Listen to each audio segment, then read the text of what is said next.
You ever been up to Jerusalem? Okay. The Pierce's cabinet? Thanks, Emma. Okay, I think we'll get this underway now. My name is Richard Elgar. I'm the Associate Director of the Foley Institute, and on behalf of the Institute, I'd like to welcome you out today on this rather rainy day on WSU's birthday, very propitious day. I hope some of you got some birthday cake. We're living in turbulent times. You know, from the Middle East to our own domestic politics, things are looking really rough. And a lot of people are feeling kind of worried about things. And maybe one of the most extreme examples of where that's taking place at the moment is in Europe and in Ukraine. And just 3 years ago, we're now entering the 4th year of the latest incursion into the Ukraine, as the Russians call it, or Ukraine as it is properly known by the Russians. Here we are still. And I'm sure that lots of you have kind of questions and concerns. And luckily, we have the perfect person today who spoke on this very subject 3 years ago to talk about it today. Dr. Thomas Preston, my colleague, is the C.O. Johnson Distinguished Professor of Political Science here at WSU. He is a specialist in security policy, foreign affairs, and political psychology. He's the author of 4 books on presidential leadership styles and decision-making, on security relationships, and on political psychology. He is also the author of numerous refereed journal articles and book chapters on foreign and national security policy, presidential leadership, and the use of active learning simulations in the classroom. For the past 30 years, he has served at senior levels as an independent consultant on leadership analysis, nuclear proliferation, and Russian political threat assessment for various US governmental departments and agencies within the intelligence community. So please join me in welcoming Tom Preston.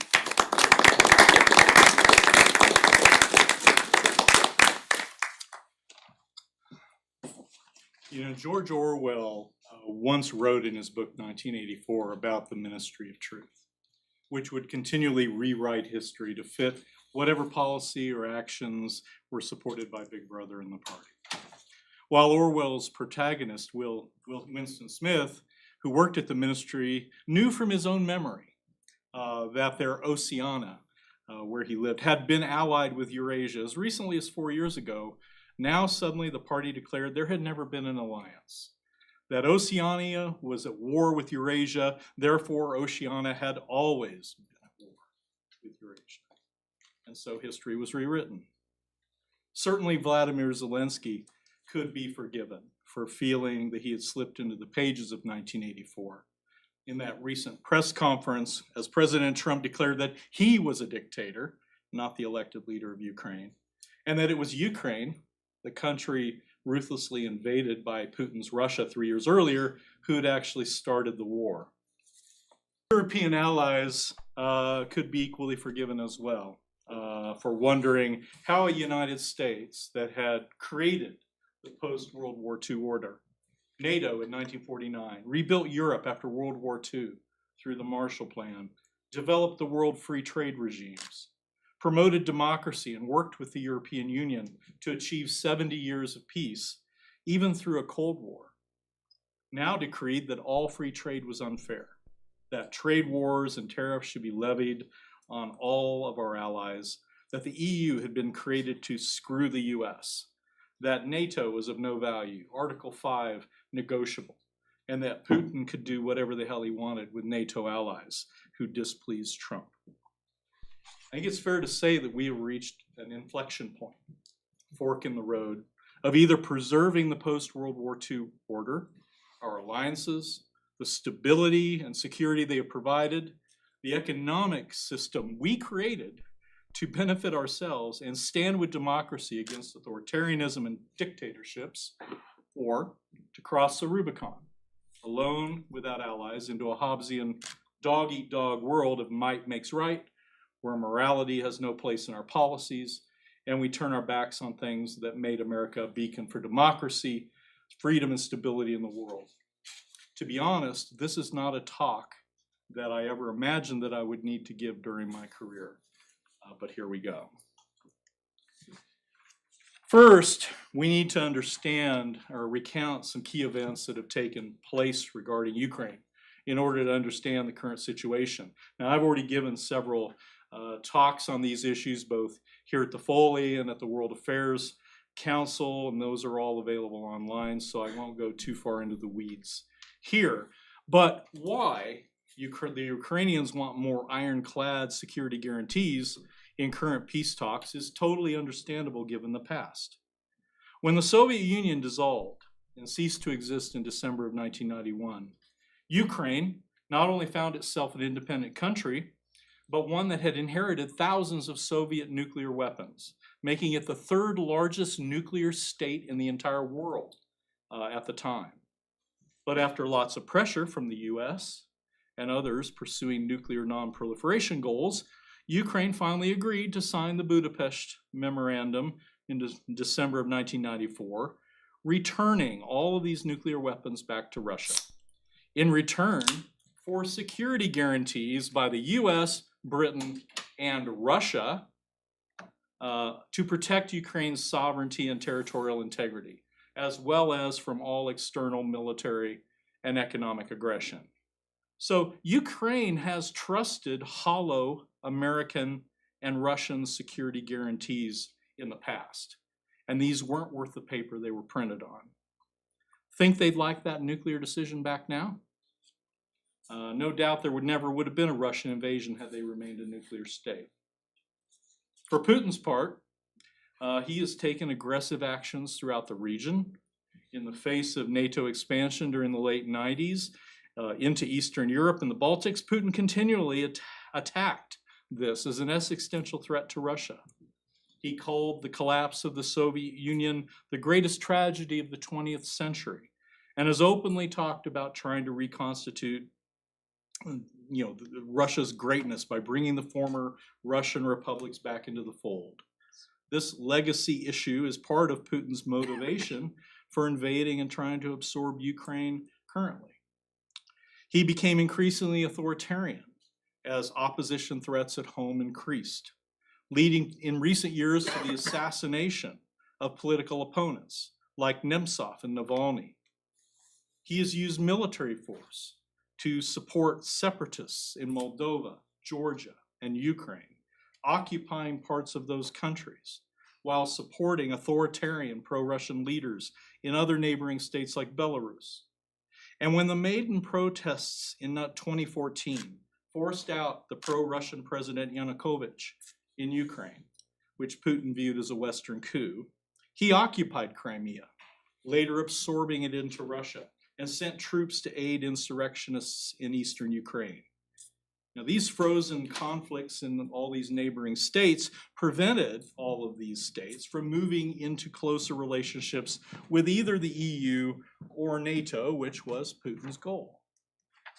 Between 2014 and 2025, there have been many peace talks between Ukraine and Russia, including the Minsk agreements on ceasefires. And Zelensky tried to bring that up during that press conference, you will recall. These agreements Putin then violated over 24 times. Indeed, the recent limited ceasefire that was pushed by Trump, in which attacks on energy or power facilities would cease, was violated by Putin within hours of it being agreed to. The Ukrainian skepticism about merely rhetorical Western security guarantees or lack of trust that Putin will honor any agreement he makes is well-founded historically.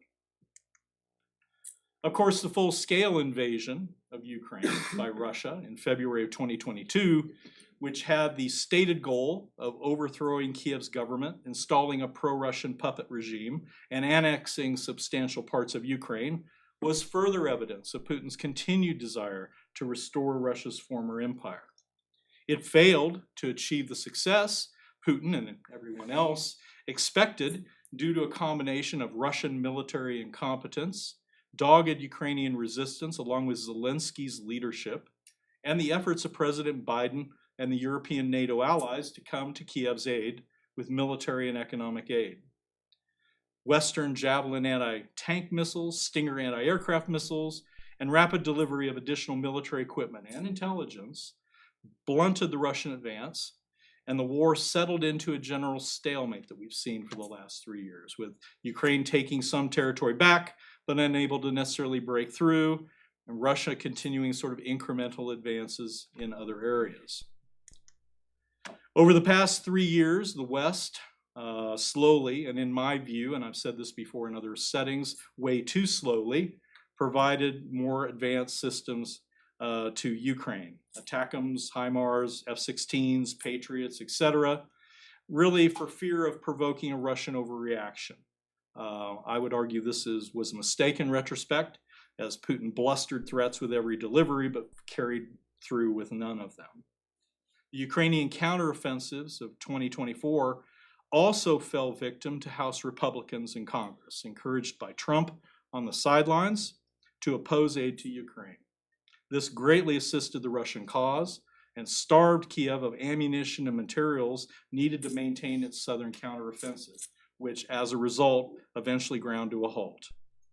This 6-month choking off of aid by congressional Republicans seriously harmed Kiev, allowed the Russians to regroup and renew their own counteroffensive as ammunition stocks ran low, and then was hypocritically pointed to by opponents of Ukraine aid as evidence Ukraine couldn't win. Disingenuous and immoral are the least X-rated words that come to mind. But the damage was done. Soon Donald Trump would come into office and make these previous obstacles seem insignificant.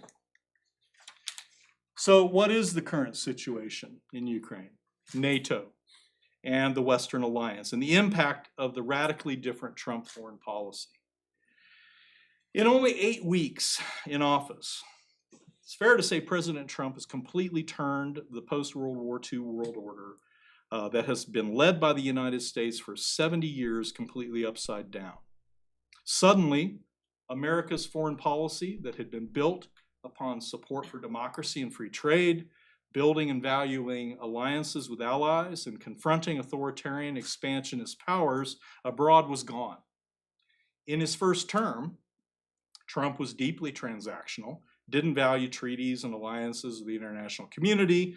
We pulled out of the Paris Climate Accords, the World Health Organization, many arms control and trade agreements, and actively questioned NATO. This had been expected in a second term to return, and it certainly did. However, unlike the original America First movement of the 1920s and 30s, which was more isolationist in nature, the Trump MAGA movement is actually not an isolationist one, at least as far as Trump applies it. Instead, it is a totally amoral, transactionally based, expansionistic, protectionist doctrine based purely upon expanding U.S. power that no longer seeks to advance traditional American values like human rights, democracy, self-determination, or free trade. It now more closely resembles the authoritarian populism of Putin's Russia, Erdogan's Turkey, or Orbán's Hungary. It seeks at home to usurp complete control for the executive branch, subjugate the free press, courts, and universities, and solidify one-party control of government. Abroad, it has taken the following forms: the imposition of massive protectionist tariffs against all of our main trading partners on a scale not seen since the 1920s, repeatedly suggesting, as recently as today, the seizure of Greenland, making Canada the 51st state through economic warfare, re-annexing the Panama Canal, taking control of Gaza to make it the Riviera of the Middle East, etc., suggesting the European Union was an adversary, questioning staying in NATO and all U.S. security commitments under Article 5, to the point our European allies now meet to discuss security and defense efforts to support Ukraine without inviting us. Questioning security commitments to Japan and South Korea, while calling for the removal of sanctions on Russia and resetting our relations with Putin while he continues the Ukraine invasion. It is hard to imagine, and I'm a presidential scholar who has studied these time periods all my career. It is hard to imagine a foreign policy more different than this, from that carried out by all of our post-World War II presidents, from Truman, Kennedy, and Reagan through even Bush. It is no longer sufficient to talk about a small change in policy. This is a seismic shift that changes everything about how America relates to the world, what we stand for, and we are only 2 months into this second term. Replacing the strong US leadership of the NATO alliance and EU in support of Ukraine's fight to save their democracy and independence, the deeply transactional Trump has, well, as I mentioned, described Zelensky as a dictator. He is not. That he is unpopular at home, where he has 68%, in fact. Demanded new elections, and he resigned, even though that's against their constitution during wartime. And demanded the return in return for assistance and totally meaningless security guarantees that Ukraine sign over half of all the mineral resources in their country to pay for future US aid and to repay what had been given under Biden. If any of you were looking at the newspaper today, we've upped the demands now. A new extortion deal for this racket was now proposed to the Ukrainians, which removed all mention of any security guarantees, but still gave the US not only control of all Ukrainian mineral resources, oil, gas, and proceeds from their ports, but those had to be put into an account controlled by the US, and then we would get the resources from that until we repaid everything that we've given them from the entire war, plus 4% interest. We got to determine who Ukraine could trade with and send resources to. This is colonialism. I mean, you're basically making Ukraine a colony. Let's be honest about what it is. I mean, it's basically a protection racket, and for no gain for the Ukrainians. I mean, what gain is there to agree to this? I mean, they're not saying anything about it right now because they're afraid of setting Trump off again, but they can't possibly agree to this in the current state. So basically, our current position is almost like Germany and the Soviet Union splitting up Poland in 1939. The Russians will get territory, and we end up getting all this other resources from Ukraine. Recently, Trump even suggested that the US should own all of Ukraine's nuclear power plants as well, as if that was somehow supposed to provide security guarantees. Gone, as you can obviously see, was any sense of America of the past, supporting a democracy from aggression or backing an ally. Replacing it is a ruthlessly transactional, protectionist racket focused only on US power or economic gain. During World War II, when the British were resisting Hitler's Nazi aggression in Europe and fighting the Battle of Britain, and had run out of money to buy war supplies, Franklin Roosevelt instituted the Lend-Lease program, where we loaned war materials to Britain, recognizing they couldn't pay us back, to become the arsenal of democracy. FDR likened this to letting your neighbor borrow your garden hose if your house was on fire. Now with Trump, he insists on receiving half the contents of your house before loaning you his hose, and you need to repay him for the water. Thank goodness the US didn't conduct policy like this in 1940, or Britain wouldn't have survived. Perhaps Churchill would have been told by us that he, quote unquote, didn't have the cards and should cut a deal with Hitler too. When one doesn't learn from history, one is doomed to repeat its mistakes. I was struck by this when J.D. Vance gave his recent speech at the Munich Security Conference, Munich of all places, if you know your history, criticizing our European allies for trying to take action to prevent extreme neo-Nazi parties from taking power in certain countries, and questioning support for Ukraine and calling on it to surrender its territory to Russia. Essentially, what Vance was arguing, what Trump has argued, is a policy of appeasement. And the White House then engaged in negotiations and discussions with Russia about Ukraine's future, what territories it needed to surrender, how it could not join NATO or the EU, basically conceding all of Putin's demands in advance. Do you know who wasn't invited to these peace talks about their future? Ukraine. Ukraine. This happened in 1938 at Munich too, where Chamberlain, seeking peace in our time, gave in to all of Hitler's demands. And the Allies gave away the Sudetenland territories to Germany and all of the border defenses the Czechs had. Again, do you know who was not invited to the Munich conference to decide the fate of the Sudetenland, the fate of Czechoslovakia? The Czechs. The reality we face today is that the Ukrainians are the modern Czechs in this US policy of appeasement to this modern day expansionist dictator, Vladimir Putin. And just as this did not satisfy Hitler's appetite for further expansion, betraying Ukraine and handing them to Putin's Russia will not result in stability. Instead, it will exponentially increase the threat of Russian aggression towards other states, Moldova, Georgia, Kazakhstan, the Baltic states, etc. And it will encourage China to invade Taiwan and seize South China Sea territories. Because in what world do we actually believe that the US would act, if we won't act to defend Ukraine and European security, that we would engage in a conflict with China to repulse an invasion there? Appeasement in the face of aggressive expansionist powers always is a policy of weakness that undermines our security.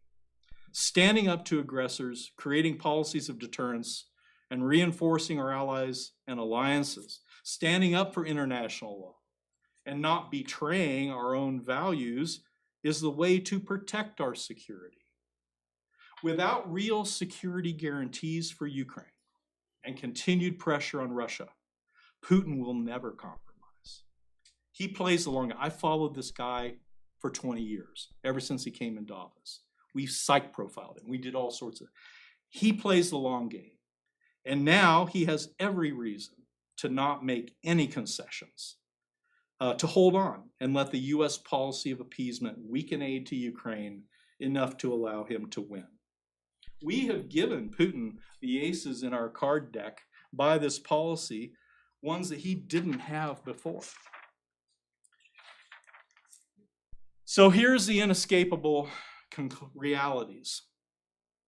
Our NATO European allies are recognizing that they can't trust the US as an ally any longer, and will step up to try to fill the gap, not only for their own security needs, but in support of Ukraine as well. The Europeans have already spent far more money than the US has supporting Ukraine. Despite Trump's false claims of $350 billion in US aid to Ukraine, the actual number is $128 billion. The Europeans, on the other hand, have spent $266 billion. There is another $121 billion on the way for a total of $387 billion, 3 times the amount that the US has provided in aid.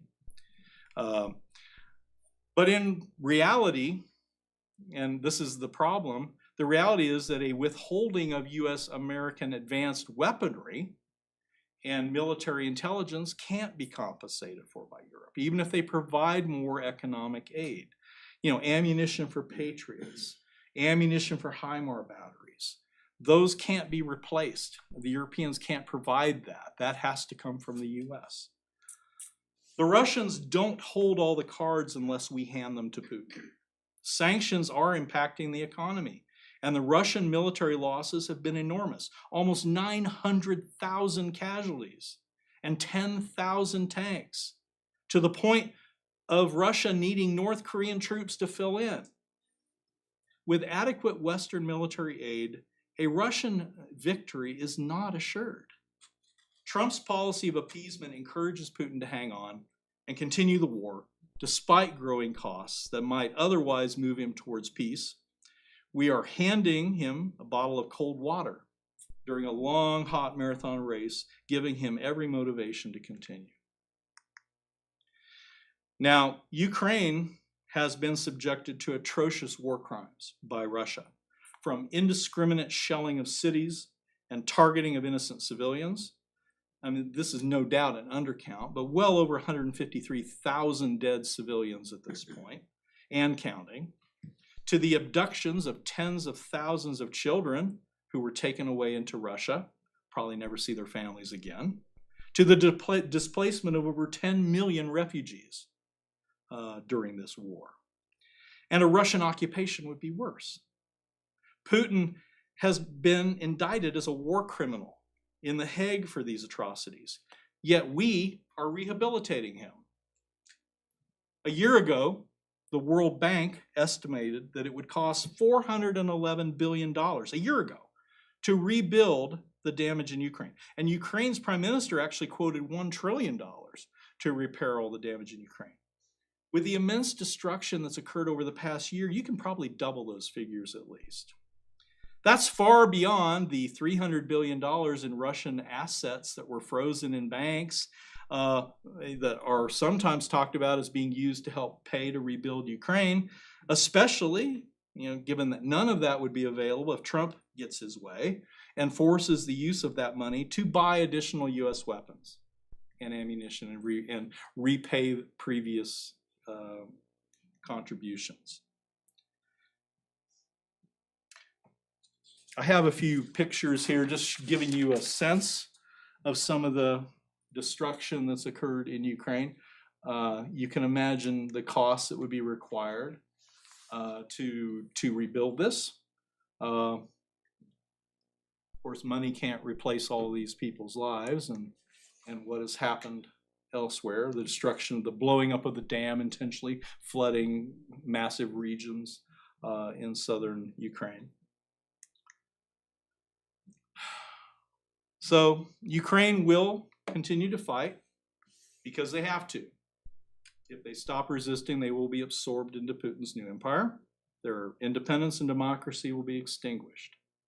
And Putin will delay, drag his feet, pretend to engage Trump in talks while continuing to advance in Ukraine, will come up with endless further conditions.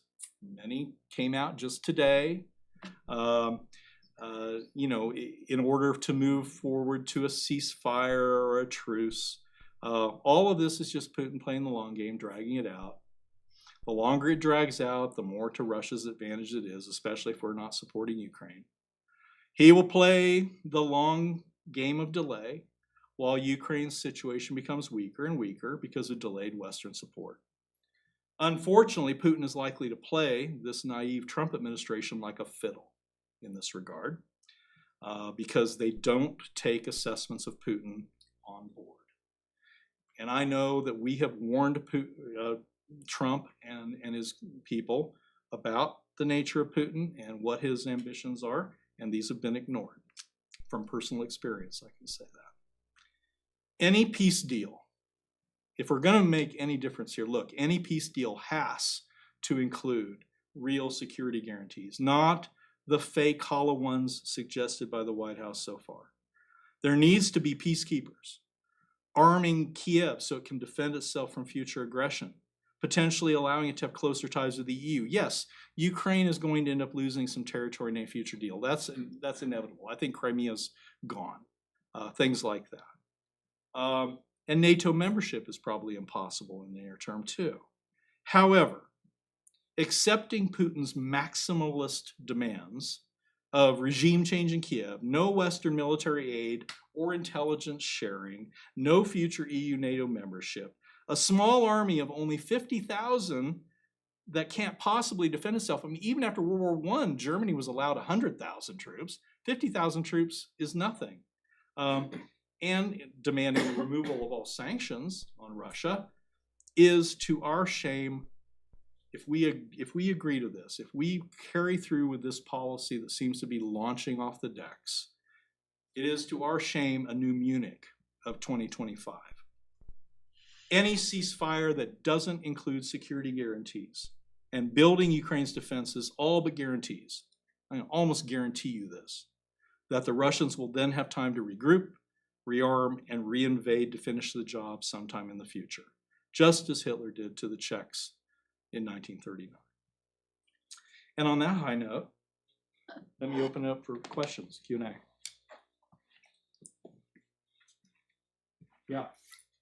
So if you were advising Zelensky today, what would you advise him?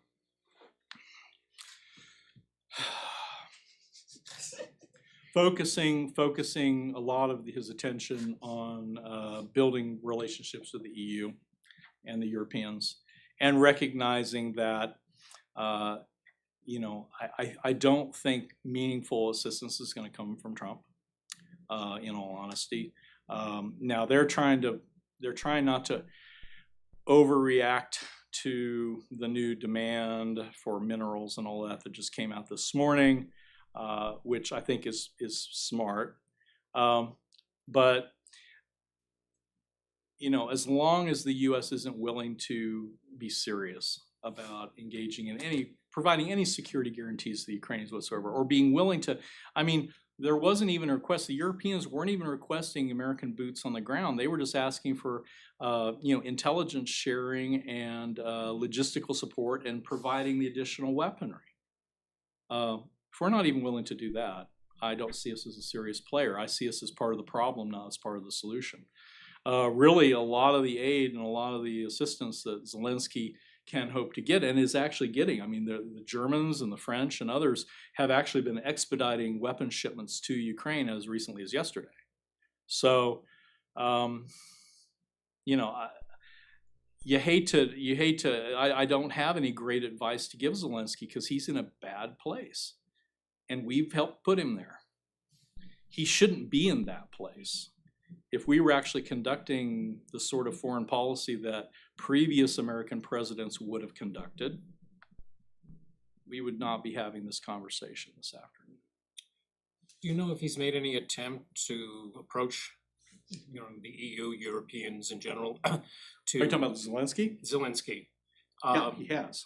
No, to negotiate the mineral agreements that have been talked about with the U.S. No, because the Europeans, they don't agree with what we're demanding either. They are kind of aghast at, but at the same time, we're threatening NATO and cooperation with the European allies on security too. So they kind of almost feel like they're in the same boat as Zelensky to some degree, although they're not being directly attacked at the moment. I think they feel the same pullback of that connection, that alliance with the U.S. that they had always believed in and been able to trust in. So I think, I'm glad to see the Europeans stepping up, and the Europeans are taking big action. The Germans just passed a bill to allow them to borrow, and they're going to add $530 billion to their defense budget and upgrade, and they've needed to do that. I certainly I have some of my students in here who've been in national security class with me, and I've been one of the first to argue that Europeans should be expanding some of their capacities and some of their military equipment so they aren't so dependent on the U.S. I think it's becoming even more critical right now. My concern is that, I think the Europeans might have time to try to increase their own security. I don't think Zelensky has that time, particularly if we're stabbing him in the back all the way. So, yeah. Are military avenues the only means of intelligence sharing for Ukraine? Well, what you have to understand is the intelligence sharing that's really critical that we've been cutting off, periodically turning the faucet on and off, is we're providing satellite intelligence, other sorts of intelligence that allows them not only to target Russian forces that are mobilizing in certain areas, but also the intelligence that allows them to help intercept attacks on their infrastructure and things like that. So when we cut off intelligence sharing, we're kind of blinding the Ukrainians while they're being attacked, while the Russians are facing no such blinding because their military satellites are still working.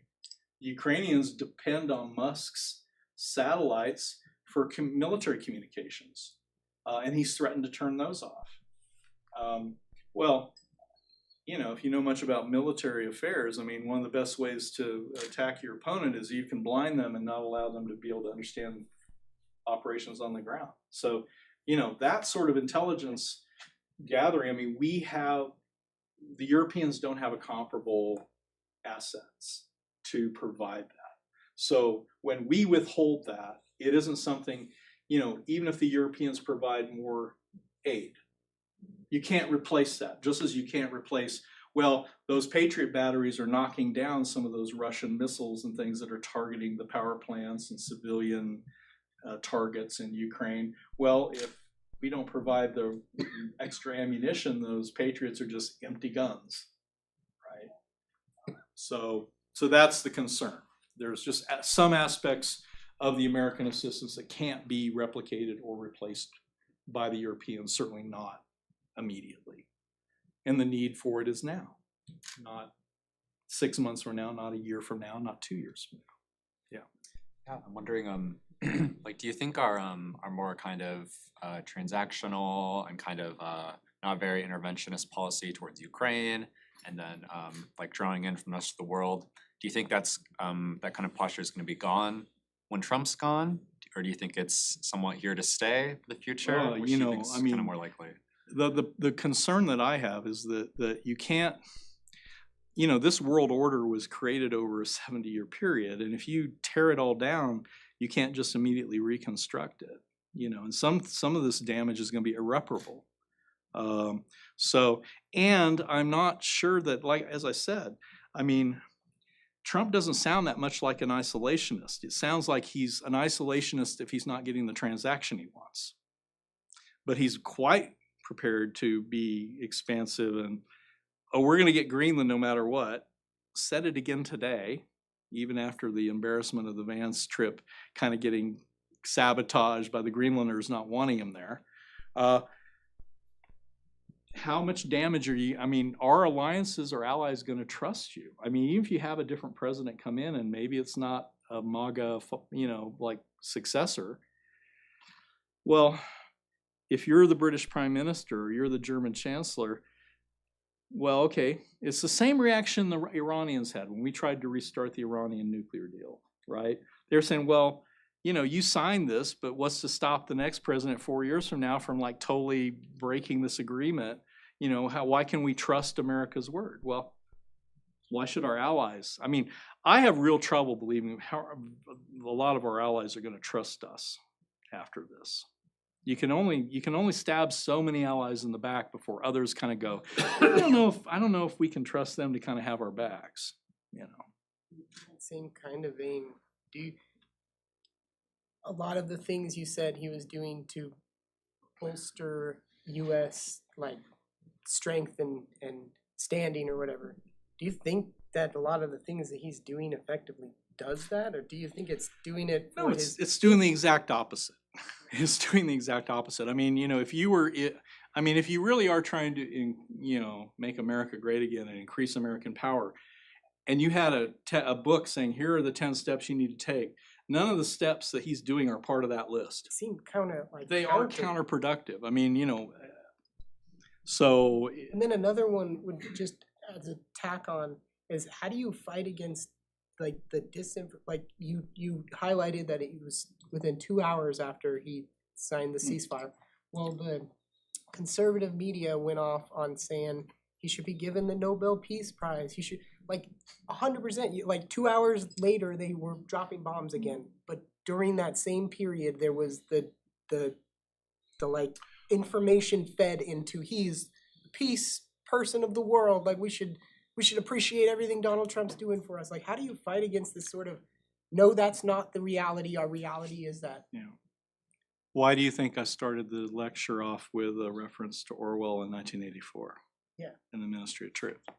Because we're living in a fate like life. I mean, you know, I think recognizing the biases. So a bunch of my students here in my intelligence class who are, you know, spend the semester kind of recognizing slant and bias in sources. I mean, you have to recognize that some of these sources aren't very credible, but you know, with what we've talked about today, I mean, how far into a cave do you have to be living to think this is normal or makes sense? How in the world, if you know anything about American foreign policy history and what previous presidents have done, tell me a president that would be doing this in the past, how in any way this fits what our policies have ever been. I mean, there comes a point where common sense has to come in. Nick? Yeah, I'd like you to get into political psychology a bit. Oh. So Marco Rubio is our Secretary of State. He's spoken about all of these things for years. Now he's the Secretary of State for Donald Trump, and he doesn't speak out against any of this lunacy. So what do you think is going on in his mind? Is he waiting for the right time? Is there ever going to be a right time? Has he changed his mind so that none of this world I don't order think makes he's changed sense his or mind. what? I think he's playing the game and doing what he has to do to be in that position. I mean, he was, we were on a delegation with Rubio for NATO We're in NATO. 2019, 2018. I was there, and Rubio wasn't talking like this. Rubio would have probably agreed with what I was saying just now, and I hoped that when he was one of the appointments that I thought, okay, he's a reasonable appointment when Trump was appointing senior people. I'm incredibly disappointed with Rubio because, it's one thing if you don't know any better. Mhm. Right. When I know you know better and you're still doing it, you lose my respect.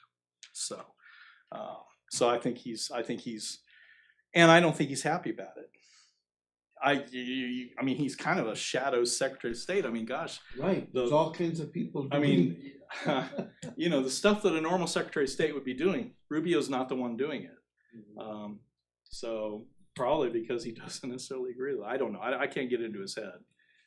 But yeah, in the back.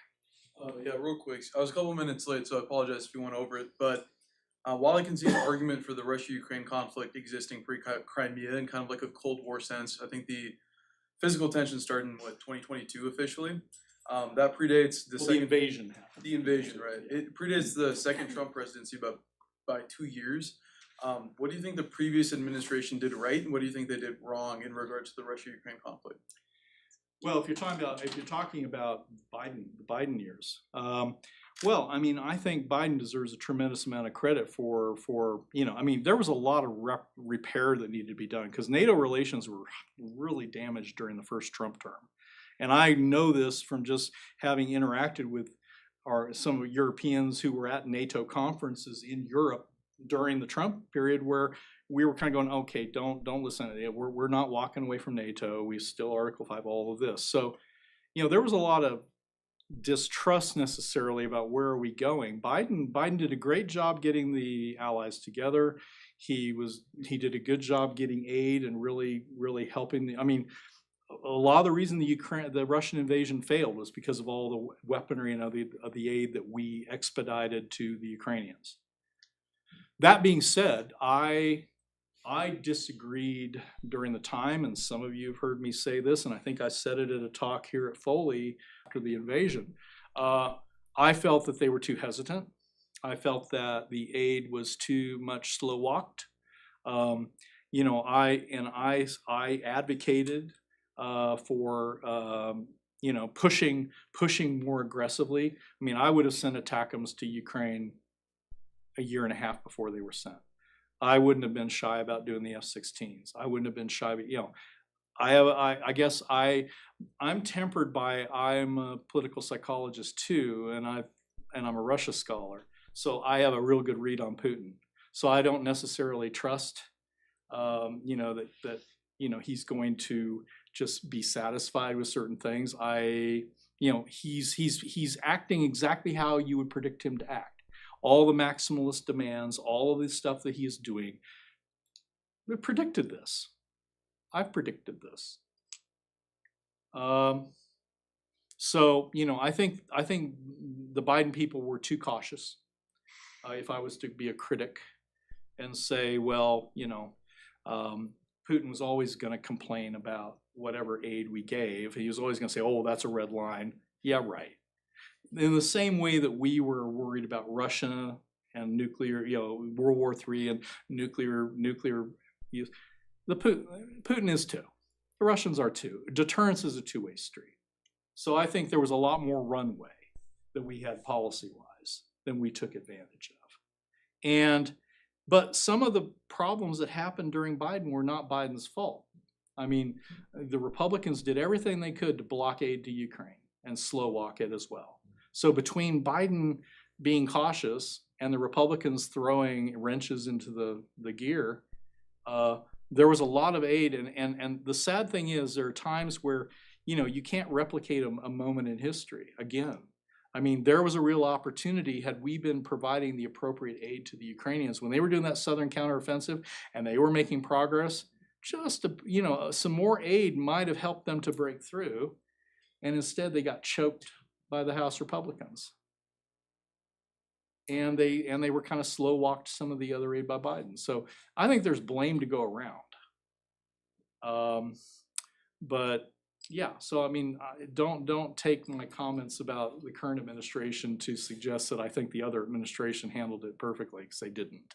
But I think that they were trying, and at least they were trying to respond in a way that I think was more consistent with what post-World War II presidents would have done, what has traditionally been the U.S. policy.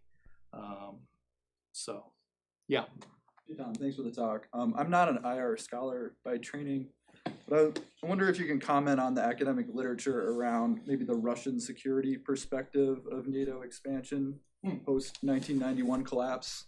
Yeah, and actually, if you're really interested in that, I mean, the first talk I gave that is actually online with Foley, on the day one of the invasion, I gave a talk on Ukraine crisis here in this room. And I talked about the history of that. And, I think that, if we kind of ignore everything that's happened since the war started, yeah, I mean, the Russians did see the expansion of NATO as an existential threat. Putin was very clear about this. And there was a lot of concern about, just further, I mean, Putin was paranoid about color revolutions, paranoid about, democratic revolutions in various states, which is why there was really that focus on Ukraine. Putin saw kind of what happened in Ukraine, but in other places too, as Western-inspired, basically, coups. And Putin has this very conspiratorial black and white view of from the fall of the Soviet Union and all this westward or eastward expansion of NATO as part of this strategy to undermine Russia from his perspective. Now, we might not agree with that, but that doesn't matter, because what matters is what he believes, because that's what's going to affect his behavior, right? Putin does believe NATO expansion is existential, and I argued during that first talk here at Foley that I argued that Putin had calculated that it was worth whatever consequences and sanctions and things would fall on him, because if he didn't take action against Ukraine at the time, that, well, if they joined NATO and then they saw him, that the opportunity to prevent that would be lost. So I argued that Putin was basically taking advantage of that moment where they had the best advantage they were going to have. And it's not surprising that the Russians did that. And I wasn't necessarily in favor of continued expansion of NATO personally. A mentor of mine who actually dedicated one of my security books to, a guy named Joe Cruzel, he was actually the author of what was called the Partnership for Peace. And he was one of the diplomats killed on the Holbrooke mission, unfortunately. But Joe, when he came up with Partnership for Peace, and as you'll remember, there was sort of junior, sort of associate members of NATO. It was meant to kind of, make Russia not feel as threatened by NATO, and to, even involve them in coming and observing exercises, things like that. And Joe, actually, I remember him talking about before he got killed, that he wasn't in favor of expanding NATO further because he knew that it would be a threat to Russia. And if you know your Russian history, if you know much about Russia, yeah, of course that's how they perceive it. The Russians have always been kind of paranoid about that. So yeah, I mean that. So from from Putin's perspective, there's that. But I think it's more than that now. Because now that he's put so much into it and there's so much exertion, I think that it is to give up on Ukraine is almost an existential threat to Putin himself. Because I think, Putin is 72 now. And part of Putin, he really does have ambitions. I mentioned legacy at the beginning of the talk. He wants to restore Russian great, make Russia great again, whatever. But part of his legacy would be being able to bring some of these places like Ukraine, which the Russians do kind of view as more historically part of Russia. Now I'm not agreeing with that interpretation, but I'm just saying that's how they perceive it. Okay, does that kind of? It does, yeah. Okay. I think we've got time for a question from online. Actually. Okay. Yeah. This question comes from one of the viewers on our live stream sure. right now. They're asking if you could speak on Lithuania and other Baltic countries from a security perspective. Oh, well, I mean, I think that what's happening right now, and particularly if we, if the U.S. follows through on this current path that we are taking of appeasing Putin, I think the threat to the Baltics just exponentially increases, even though they're in NATO. If the U.S. is questioning Article 5, well, how much confidence can you have as the Baltic states right there bordering Russia? It's nice and flat. That are I mean, part of the would NATO be able to respond to that without U.S. assistance? Why would we defend Lithuania or Latvia or Estonia if we're not going to defend Ukraine, which is right on the border of NATO? I mean, if Ukraine gets absorbed by Russia, NATO countries like Romania and others are right on the border too, right? So, and the Baltic. I mean, even at the NATO conferences when we were there a couple of years back, they were very, very nervous and worried about the Russian threat, and I think rightfully so. But I think it's not just the Baltic states. I mean, I think what you will see actually is if Ukraine is surrendered to the Russians in this way, I think next you'll see the Russians push on Moldova because there's already Russian troops in part of a separatist there, Transdniester. I think that's in the cards. When the Russian invasion happened, people were kind of expecting that they would push through Odessa and go into Moldova even at the time. I think that Georgia would be in play again. And I think Kazakhstan would have to be a little more nervous. Those are immediately former republics, but the Baltic states, I think they will come under a lot more pressure from the Russians. So I don't see this as being a positive in any respect. I see it as a greater threat to European security and certainly to NATO. I mean, what we're doing, this appeasement policy, taken to its end point, is going to undermine everybody's security, and it's going to make the danger of war far greater than it need be, for nothing, for no reason. Well, unfortunately, we are now out of time on that incredibly optimistic note. I'm hopeful that we will not need you coming every year talking about the current situation in Ukraine. Well, no, we'll talk about Moldova. Please join me in thanking Tom Preston for a great talk.